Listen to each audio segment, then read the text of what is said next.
और इस प्रकार की समस्याओं के समाधान के लिए जरूरी है। उन्होंने बताया कि एक गुरु के होने की आवश्यकता है। अन्यथा में गुरु की जरूरत क्या है? पुस्तकों में लिखा हुआ ज्ञान है, उनके चरित्र लिखे हुए हैं। बुद्ध ने जीवन में क्या किया उस पर लिखा हुआ है। जिन मान में क्या लिखा हुआ, जैनों के बारे में, उस महावीर स्वामी के बारे में लिखा हुआ है, वो समझाएगा कौन? उस 84 लाख योनियों से हमें एकदम से ट्रेन करके उस दिन खड़ा काम करेगा जहां शंकराचार्य ने कहा हम ब्रह्मास्मि, मैं ब्रह्म हूं। शंकराचार्य जी 32 साल की उम्र में उस बौद्ध धर्म को इस देश से हटा करके उस हिंदुत्व की स्थापना की जो अपने आप में विशाल समुद्र की तरह है, जो कुछ मैंने सुबह प्रारंभ बताया था। मगर यह सब कितने समय तक चलेगा? कौन सी स्थिति होगी जहां उन समस्त योनियों भटकने से, जीवन के दुष्कर्मों से और प्रारंभ पिछले जीवन के कर्मों से हम मुक्ति पा सकेंगे? कौन बताएगा? और नहीं बता सकते, खोजियां नहीं बता सकती, उसके लिए कोई तंत्र भी नहीं बता सकता, कोई मंत्र भी नहीं बता सकता। कीर्तन तो अपने आप में मन को रमाने की क्रिया है, मन को अपने आप को भूल जाने की क्रिया है। कीर्तन जहां तन हो ही नहीं, जहां शरीर का होश नहीं रहे, मनुष्य के आगे क्या है? फिर कीर्तन के बाद में क्या स्थिति है?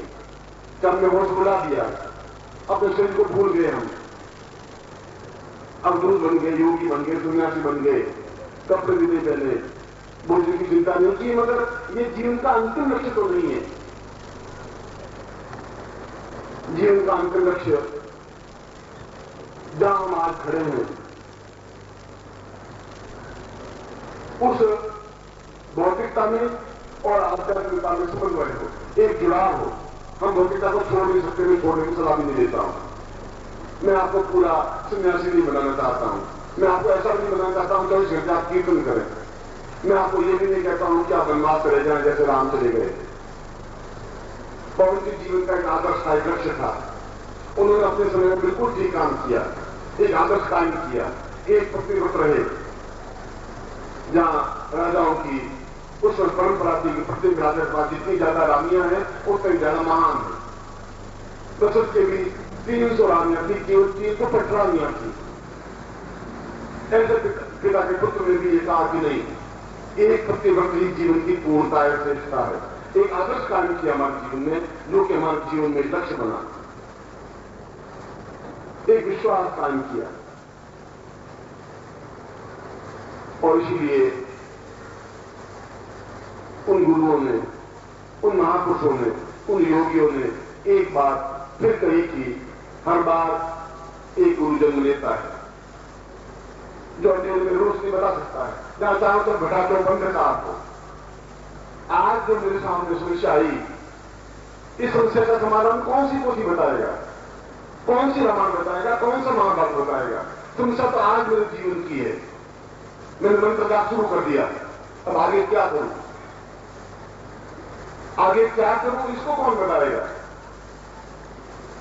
और नानक यही कह रहे हैं कि इसके आगे के लिए फिर गुरु की जरूरत है, जो जीवित गुरु हो, जो जागृत हो, जो चैतन्य गुरु हो, जो चेतना युक्त हो, जो चेतना ले सके और चेतना दे सके। बहुत ठीक होने का तुलसीदास भक्त थे, उन भक्ति का संदेश दिया। सूर्य भक्त थे जिसे कृष्ण का संदेश दिया। नानक पहले भक्ति थे जिन्होंने प्रैक्टिकल ज्ञान दिया। उन्होंने ये बताया कि जीवन का क्षेत्र अपने आप में गुरुमय हो जाने की क्रिया है। हमारे उन योनियों से छुटकारा पाने की क्रिया है, उन 84 लाख योनियों को एक जीवन में समेटने की क्रिया है। और यदि ऐसा नहीं होगा तो फिर जीवन और हम जन्म लेंगे, इसके बाद भी जन्म लेंगे, और जन्म लेते रहेंगे, फिर लड़ते रहेंगे, फिर संघर्ष करते रहेंगे, फिर गोलियों का शिकार होते रहेंगे, फिर घर में दरिद्रता, दीनता, दुख और वैभव देखते रहेंगे, फिर मर जाएंगे। गुरु पूर्णिमा कि उस श्लोक से मैं वापस अपनी बात को प्रारंभ कर रहा हूं कि उस श्लोक की इतनी महत्ता क्यों है। क्या जीव में गुरु को प्राप्त कर लेना ही सब कुछ है? आप गुरु को प्राप्त कर भी नहीं सकते। आप अगर इतनी योग्यता होती तो फिर गुरु की जरूरत होती ही नहीं। आप इतनी ऊंचाई पर होते तो फिर गुरु को आपको ढूंढने की जरूरत ही नहीं। गुरु स्वयं आपको ढूंढ लेगा जाकर के आप कहां पर बैठे हुए हैं। ये गुरु की ड्यूटी है।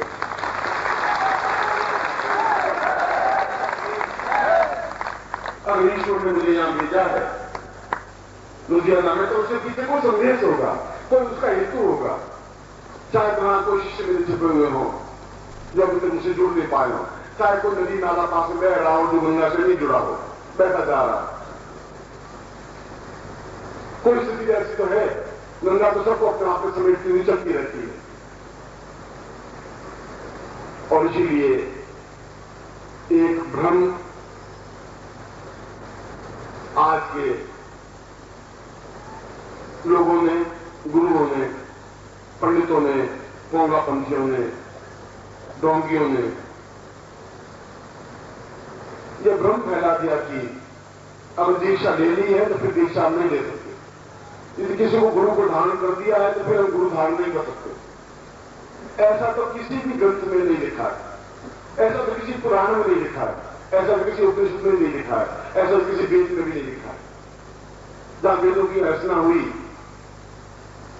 उन वेदों में भी उन ऋषियों ने स्वयं ऋग्वेद के प्रारंभ में कहा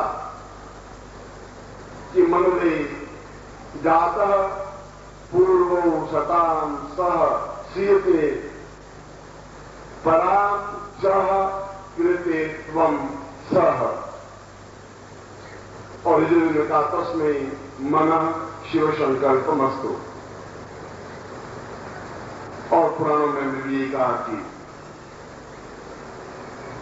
यह आवश्यक नहीं है, क्योंकि हमें तब तक उस मार्गदर्शक की जरूरत है। मन तो भटकता रहेगा, तस्मै मनः, मन तो फिर भटकेगा कि मैं फिर ग्रस्त में जाऊं, फिर धन कमाऊं, फिर लूट करूं, लालच करूं, झूठ बोलूं, सब करूं। फिर आएगा कि ये सब कुछ बेकार है, मैं सन्यासी बन जाऊं, योगी बन जाऊं। संकल्प शक्ति नहीं आ सकती, और संकल्प शक्ति तब तक नहीं आ सकती जब तक आपके हृदय में गुरु स्थापित नहीं हो सकता। आपके अंदर गुरु स्थापित करने की क्रिया नहीं सफल हो सकती। तो कानों के माध्यम से हृदय में गुरु स्थापित नहीं हो सकते, तो प्रवचनों के माध्यम से गुरु हृदय में स्थापित नहीं हो सकते। उन मूर्तियों को पढ़ करके हम नदी को पाप नहीं कर सकते, उन योगी से छुटकारा नहीं पा सकते। इन शास्त्रों में कहा है कि हमने किसी गुरु से दीक्षा ली है और गुरु का शरीर शांत हो गया है या हमें गुरु से संपर्क नहीं आया है, तो दूसरे गुरु से भी दीक्षा लेना अपने आप में कोई अपराध नहीं है। किसी गुरु के प्रति हमारे मन में मलिनता नहीं आए, किसी गुरु के प्रति हमारे होठों पर ओछे शब्द नहीं निकले, किसी गुरु के प्रति हमारे हृदय में किसी प्रकार की वितृष्णा नहीं आए। और यदि गुरु ऐसा सिखाता है तो गुरु नहीं उड़ाऊंगी है, फिर पाखंडी। गुरु के साथ जितने भी हैं, चाहे ऋग्वेद कालीन से लगा करके गुरु नानक तक और नानक से लगा करके आज तक, जिन्होंने भी आपको रास्ता दिखाया, इसे प्रातः काल के पक्ष में मैंने कहा कि मैं आपका गुरु नहीं हूं, मेरा शरीर आपका गुरु नहीं है, मेरा ज्ञान आपका गुरु है। मेरे ज्ञान के माध्यम से नानक का शरीर अपने आप में गुरु नहीं था, उनका ज्ञान हमारे, उनकी वाणी आज भी हमारे सामने है। गोविंद सिंह का शरीर शांत बड़ी हो गए हो, पर उनका ज्ञान, उनका चिंतन, उनकी विचारधारा हमारे सामने है। काम का चरित्र हमारे सामने है, वशिष्ठ विश्वामित्र का चरित्र हमारे सामने है। वे भी हमारे गुरु ही रहे, हमारे पूर्वज रहे, उनका खून भी हमारे दुनिया में बह ही रहा है। इस दीक्षा को दर्पण मानते तो रहिए, उस मन में बार बार झूठ छल कपट का जो एक आवरण धूल जम जाएगी, उसको बार बार पहुंचना है। और मन के दर्पण को पहुंचेगा कौन? हमारे पास तो कोई चिंता ही नहीं, हमारे पास तो कोई चेतना नहीं है, हमारे पास तो ऐसा रुमाल नहीं है कि हम शरीर को तो पहुंच सकते हैं, मन को कैसे पहुंचेंगे? मन को तब पहुंच पाएंगे जब मन के उस स्थान पर गुरु को स्थापन कर पाएंगे, उस जगह जहां गोपनीय है, जो अपने आप में महत्वपूर्ण है। जहां बुद्ध ये कहते थे समाप्त हो गए या प्रदीपो भव, तो अपना रास्ता को ढूंढो।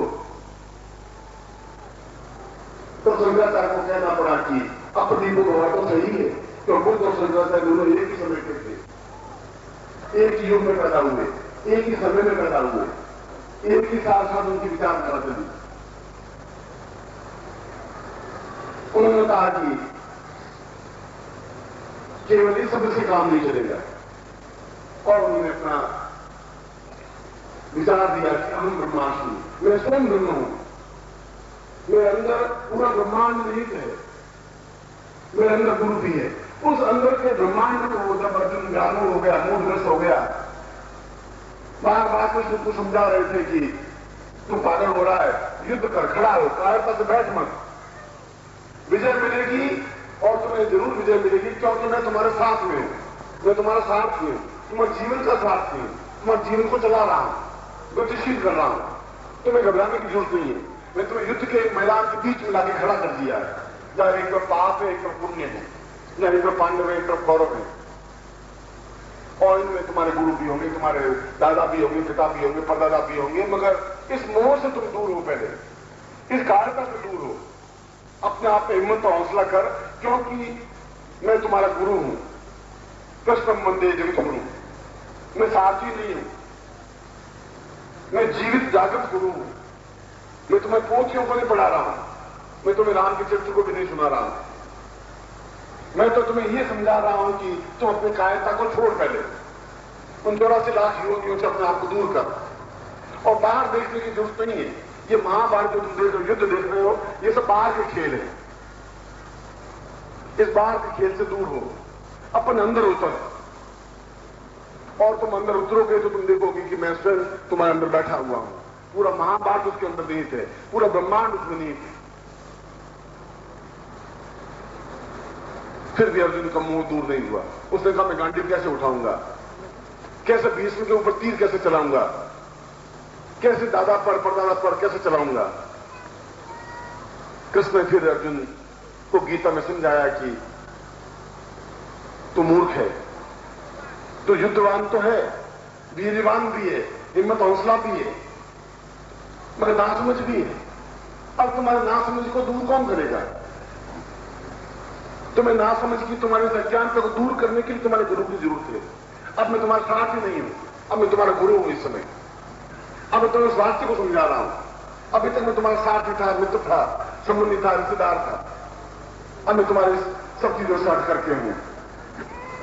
और लौकिक भाषा में उन्होंने उस गीता में समझाया कि तुम ठीक उसी प्रकार से हो जैसे आज मैं उदाहरण देकर आपको समझा रहा हूं कि हम सब ठीक उसी प्रकार से हैं जैसे सिनेमा घर में बैठे हुए। हमने टिकट लिया 10 रुपए का, सिनेमा घर में बैठे, सामने पर्दे पर चित्र चल रहा है, हीरो चल रहा है, हीरोइन चल रही है, खलनायक आ रहा है, कोई किसी को मार रहा है, पीट रहा है, किसी का बेटा मर गया है, कोई हंस रहा है, और इसलिए हम सिनेमा घर में बैठी बैठी जब किसी का लड़का उस पर्दे पर लड़की की मृत्यु हो जाती है तो उस सिनेमा घर में बैठी बैठी रोने लग जाती है, चुटकियां लेने लग जाती है, आंखों में आंसू निकल जाते हैं। और जब किसी खलनायक गुंडे को जब हीरो पीटता है तो आगे कुमकुम बैठे हुए और दूर से बोलते हैं हाँ पीट, मार दे सारे को, मार दे बदमाश को, हटा दे इसको। वो हटा नहीं सकता, वो तो एक टिकट लेके बैठा हुआ है, मगर वह उसमें उस सिनेमा का पार्ट बन जाता है। वो समझता है कि मैं फिल्म में इसको जोश दे रहा हूं हीरो को, जैसे गुंडे को जोश से पीटेगा, पीटना जरूरी। हम इस संसार में टिकट लिए हुए बैठे, घर में पत्नी अपना खेल अलग कर रही है, पति अपना खेल अलग कर रहा है, पड़ोसी अपना खेल खेल रहे हैं। इस संसार में कोई हीरो बन रहा है, कोई हीरोइन भाग रही है, कहीं खलनायक दौड़ रहा है, कोई किसी को पीट रहा है, कहीं गोली चल रही है। तो याद ये रखना है कि हम सिनेमा घर में बैठे हुए, हम उसके पात्र नहीं है, हम हीरो नहीं है, हम हीरोइन नहीं है, हम खलनायक नहीं है, हम पीटने वाले नहीं है। और जहां आदमी ये भूल जाता है वही मोहग्रस्त हो जाता है, और जहां मोहग्रस्त हुआ वहां अंधकार हुआ, और जब अंधकार पैदा हो गया तो फिर उस अंधकार को दूर कौन करेगा? अंधकार दूर नहीं होगा तो फिर ये 84 लाख जीवन में फिर भटकना पड़ेगा हमें। तो प्रश्न वहीं पर आकर फिर खड़ा कर रहे हैं कि बाजार से जीना नहीं था बिहार नवानी का नाम से पुरानी, तुम शरीर का मुंह करो, ये तो सब कुछ मरे हुए हैं। ये तो आज 10 साल बाद मरेंगे, 20 साल बाद मरेंगे, ये तो मरेंगे। तो मरे हुए को मारने अपने आप में कोई दोष नहीं है। तुम्हारे मन को तुम्हें मारना पड़ेगा। तुम्हारे मन में जो कायरता है उसको दूर करनी पड़ेगी। उस श्लोक में भी ये समझाया उस मन की कायरता को, उस मन की बुजदिली को दूर करने के लिए फिर एक गुरु की जरूरत पड़ेगी। फिर एक बात चिंतन करना पड़ेगा कि इस मन की मलिनता को, इस मन की दुष्टता को, इस मन की न्यूनता को कैसे दूर करें, मन पवित्र कैसे होगा। और तब श्री कृष्ण अपना स्वयं सीना खोल करके उस अर्जुन को दिखाते ब्रह्मांड रूप देख, तू देख, तू खुद खड़ा है इसमें, तू देख के रथ खड़ा है, तू खुद देख ले मैं खुद सारथी के रूप में खड़ा हूं, तो अपनी आंखों से देख ले, तो खुद देख ले कि यहां पर भीष्म खड़े हैं, द्रोणाचार्य खड़े हैं, कौरव खड़े हैं, ये सेना खड़ी है, पूरी पांडव सेना खड़ी है। तू बाहर कहां झांक रहा है, कहां देख रहा है, तू मेरे अंदर देख ले। कृष्ण पहली बार गुरु का सही रूप चित्रित किया। क्यों गुरु का रूप चित्रित किया? क्योंकि वो जीवित थे, जागृत थे, चैतन्य थे, उस समय जरूरत थी। और उसके अंधकार को तो अर्जुन को पहली बार लगा कि ये साथी नहीं है, ये मेरे मित्र भी नहीं है, ये मेरा संबंधी भी नहीं है, ये मेरे रिश्तेदार भी नहीं है, ये गुरु है। ये तो मुझे ज्ञान दिया, चेतना दी है कि अंदर उतरने की जरूरत है, अंदर एक दीपक रोशनी पैदा करने की जरूरत है। और जब अंदर रोशनी पैदा हो जाएगी तो अर्जुन ने आंख बंद किए, देखा तो कृष्ण स्वयं साक्षात अंदर विद्यमान है, गुरु के रूप में, साथी के रूप में नहीं। और एकदम से खड़ा होता है, उसका आदेश से उसका मुंह दूर होता है, चरण गिर जाता है। उसने कहा पहली बार आपने मुझे समझाया कि जीवन में सब कुछ नाशवान सब समाप्त है। पहली बार मुझे एहसास हुआ कि मैं कुछ हूं। पहली बार एहसास हुआ कि आप मेरे अंदर बैठे हुए, आप मेरे हृदय में हैं, और जब आप हृदय में हैं 16 कला से युक्त, तो फिर उसको अंधकार नहीं आ सकता, फिर भड़क नहीं सकता। और भड़क नहीं सकता तो 84 लाख योग अपने आप छुटकारा पा ही दूंगा, क्योंकि मेरा करोड़ से पैदा हो गई। और युद्ध में समृद्ध होकर के उस विजय सिंह को प्राप्त किया, विजय को प्राप्त किया। आप भी आज मां बाप के युद्ध में खड़े, आप में भी मोह है, क्या करूं, कैसे करूं, किस प्रकार से इस भवसागर से पार उतरूं। मगर इस भवसागर से पार उतरने के लिए फिर कृष्ण का वही संदेश में बीच में खड़ा करना पड़ेगा कि उस समय भी जीवित गुरु की जरूरत है। और गुरु शब्द कहने से तो गुरु नहीं बन सकता। किसी को पत्नी कहने से वो मेरी पत्नी नहीं बन सकती। पत्नी बनने के लिए तो मुझे 4 फेरे खाने पड़ेंगे, उसके साथ जीवन का साथ जोड़ना पड़ेगा, जुड़ना पड़ेगा अपने आप में, एक आकार होना पड़ेगा, अब नारीश्वर रूप बनना पड़ेगा, जहां आधा शरीर मेरा है, आधा शरीर उसका है। भगवान शिव को नारीश्वर कहा, कृष्ण के साथ राधा को जोड़ना पड़ा है, भगवान शिव के साथ पार्वती को जोड़ना पड़ा है, जुड़े हैं। और जब तक इस जीवन में ये जोड़ने की जो क्रिया है, इस जोड़ने की क्रिया को दीक्षा कहा जाता है। यह अपने आप में एकाकार हो जाने की क्रिया है, उसको दीक्षा कहा जाता है। जो आज की आपके सामने समस्या है, उसको दूर करने के लिए जिस जरूरत है वह गुरु है, और गुरु के साथ संबंध जोड़ने की क्रिया को दीक्षा कहा जाता है। वह दीक्षा 1 बार लें, 2 बार लें, 10 बार लें, 20 बार लें, 1 गुरु से लें, 10 गुरु से लें। क्योंकि तुम वहां जाकर अटक जाते हो जहां कहते हो कि कृष्ण दास मेरा गुरु है, एक रात मेरा गुरु है। मैं तुम्हें देता हूं, ये तो नाम है, वह गुरु नहीं है तुम्हारा। उसके अंदर जो ज्ञान है वह तुम्हारा गुरु है। उस गुरु को तो बार बार प्राप्त करना पड़ेगा। 10 बार भी दीक्षा ले सकते हैं, 10 लोगों से दीक्षा ले सकते हैं। 10 नालियों में पड़े हुआ अगर हीरा है तो उसको उठा के पहुंच करके अंदर रख सकते हैं। जहां भी ज्ञान है, उस ज्ञान को प्राप्त करने के लिए दूसरी बार, तीसरी बार, और 4वीं बार, और 5वीं बार, और 20वीं बार दीक्षा लेने में कहीं कोई जरूरत नहीं है, कोई शास्त्र निषेध नहीं है। शास्त्र साफ कहते हैं कि जीवन में, इस जीवन में ही पार पा जाना है। और इस जीवन का मतलब वर्तमान जीवन है। और वर्तमान जीवन में पार पाना तो एक मार्गदर्शक की जरूरत है, एक उस व्यक्ति की जरूरत है तो मैं तुम्हारी समस्या का समाधान कर सकूं।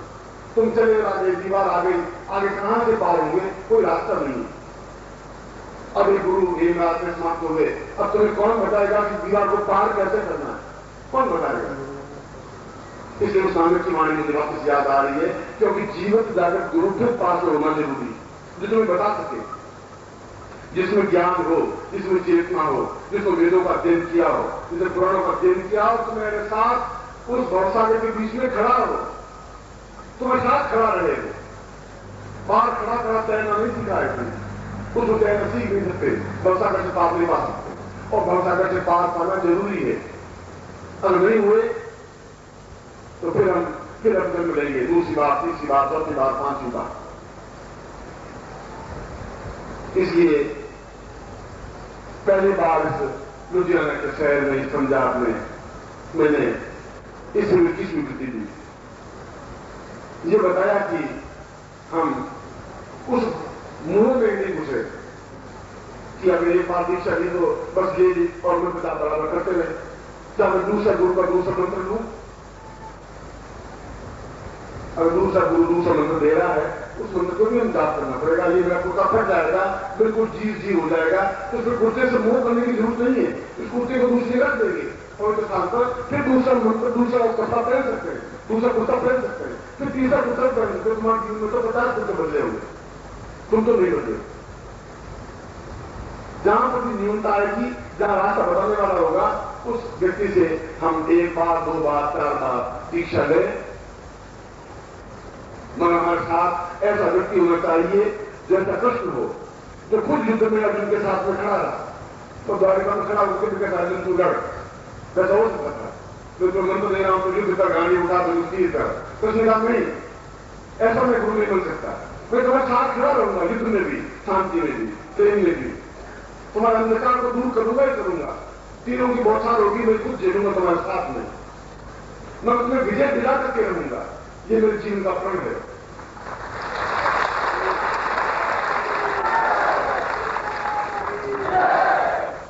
कृष्ण का चरित्र इतना उदार इसलिए, कृष्ण को इसलिए से जगत गुरु कहा गया, इसलिए नहीं कहा गया कि द्वारका के राजा थे, इसलिए नहीं कहा गया कि वह लोगों से प्रेम करते थे, इसलिए नहीं कहा गया कि वह कंस का वध